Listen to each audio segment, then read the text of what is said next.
Shalom Yashala, when it starts off as always by giving all praise to Yahweh Bashem Yahweh Shai, double honors to the apostle of GMS, and all you brothers are doing the work in truth, war, sincerity. This one's going to be titled, Are Protesters Terrorists? And the simple answer to the question is, according to the elites, yes. According to elites, anyone who doesn't follow the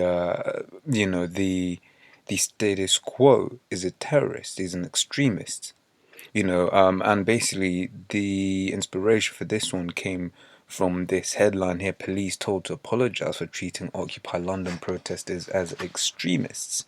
Because what these peons don't seem to realize is that the elites work on something called Ordo ab Chaos, right, which basically is order out of chaos.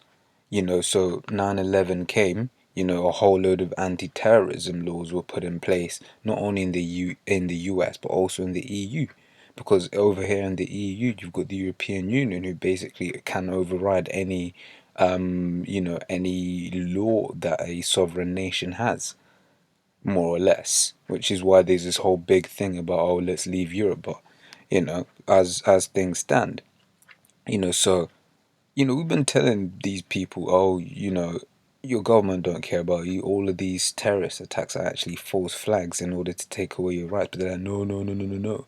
But here it's coming out. Now, those same rules that they're being put in each time a false flag happens are basically being used to attack, quote unquote, innocent civilians.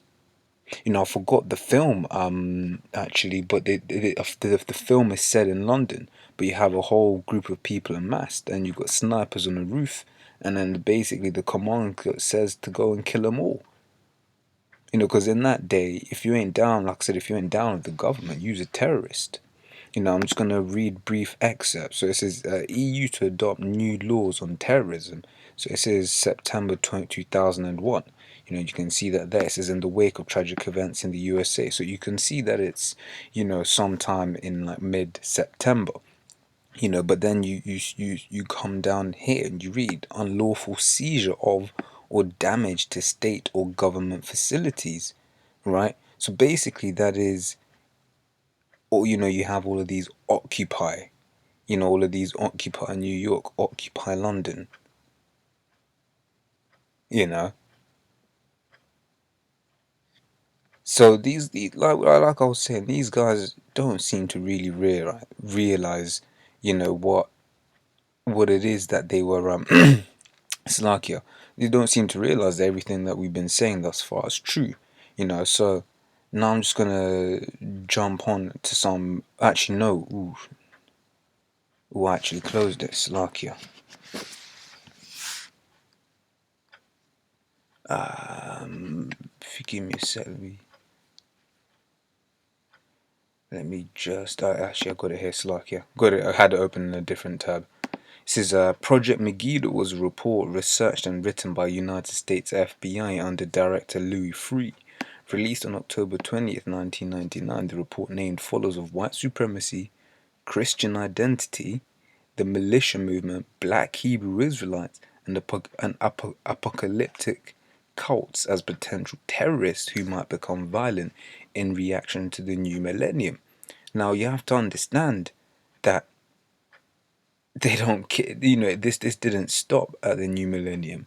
Us people here, we're not black Hebrew Israelites, we're Hebrew Israelites. Because not all Hebrew Israelites look the same. We have to realize that, we're the main target at the end of the day. We're the main target. Forget all of these, other guys. All of these so-called ISIS, which are set up by the FBI, CIA. And Christian identity. People ain't down with this whole faggot movement. So with that, I'm just gonna go into some scripture, man. These are basic ones. So Revelations 2:10 says, "Fear none of those things which thou shalt suffer. Behold, the devil shall cast some of you into prison, that ye may be tried, and ye shall have tribulation 10 days.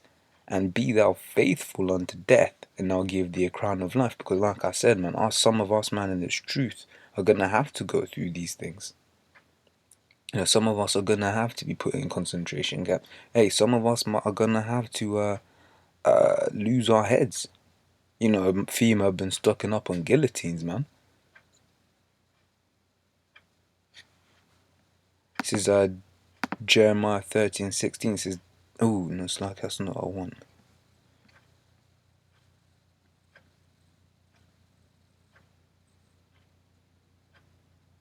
Yes, like Jeremiah 13:7 says, alas, for that day is great, so that none is like it. It is even the time of Jacob's trouble, but he shall be saved out of it. So, and see, when all hell breaks loose, man, so, and, you know, people are put in concentration camps and all of that, you know, that's going to be, you know, Jacob's trouble, and Esau's going to try to push that chip on you, man. You know, and ultimately, these are the things, you know, we have to look forward to being in this truth, you know, which is why it's always a thing of build up your faith, because at the end of the day, man, you know, you that's all that could save you, man. You know, when you're in those concentration camps and Esau's, you know, having a play with you, man. So Revelations 12:12 says, therefore rejoice ye heavens, and ye that dwell in them. Woe to the inhabitants of the earth and of the sea, for the devil is come down unto you, having great wrath, because he knoweth he hath but a short time. Right? And each time we're at camp, man, really and truly, we're protesting against this society, man. You know, we're calling, we're basically sending out that vibration, which is slowly but surely taking, you know, breaking down this man's kingdom. Because what we're bringing out the truth. You know, so to answer that question, you know, are protesters terrorists, extremists? Yeah, they are. You know, and I'll brought it out here in the in this article. You know, I'll leave a link. Yeah, they are. You know, and this is all going to be used in a way to bring in the new world order, and from there on as well. Also, that you know, Esau's going to start coming for us, man. You know, so with that I'm going to say shalom.